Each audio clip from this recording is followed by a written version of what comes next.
अमरावती शहरात गुन्हे शाखेने मोठी कारवाई करत अवैध गॅस रिफिलिंग करणाऱ्यांचा पर्दाफाश केलाय। घरगुती वापराच्या एलपीजी सिलेंडर मधून ऑटोमध्ये गॅस भरला जात असल्याची धक्कादायक बाब समोर आली आहे। या प्रकरणात 2 आरोपींना अटक करण्यात आली असून मुद्देमाल जप्त करण्यात आलाय। मंगळवार 24 मार्च 2026 रोजी गुन्हे शाखा अमरावती शहराचे पथक नागपुरी गेट परिसरात पेट्रोलिंग करीत असताना गुप्त बातमीदाराकडून माहिती मिळाली। लालखडी परिसरातील वॉटर सप्लाय मागील भिवंडी भागात एक व्यक्ती घरगुती गॅस सिलेंडर मधून प्रवासी ऑटोमध्ये अवैधरित्या गॅस रिफिल करत असल्याची माहिती पोलिसांना मिळाली आणि या माहितीच्या आधारे गुन्हे शाखेच्या पथकाने तात्काळ छापा टाकला। छाप्यात आरोपी मोहम्मद सलमान शेख हमीद हा ऑटो चालक असून त्याचा प्रवासी ऑटो आरोपी शेख फरीद शेख नजीर याच्या घराच्या शेडमध्ये उभा करून गॅस भरून घेत असल्याचे आढळून आले।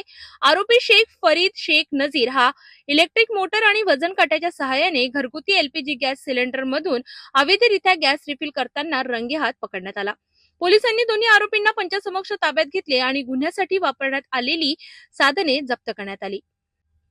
यामध्ये शेख फरीद शेख नजीर याच्या ताब्यातून एक रिकामा भारत गॅस कंपनीचा सिलेंडर, इलेक्ट्रिक मोटर आणि वजन काटा, तर मोहम्मद सलमान शेख हमीद याच्या ताब्यातून MS 27 DZ 0854 क्रमांकाचा प्रवासी ऑटो जप्त करण्यात आलाय। एकूण 2,05,500 रुपयांचा मुद्देमाल या कार्यवाहीत पोलिसांनी जप्त केलाय।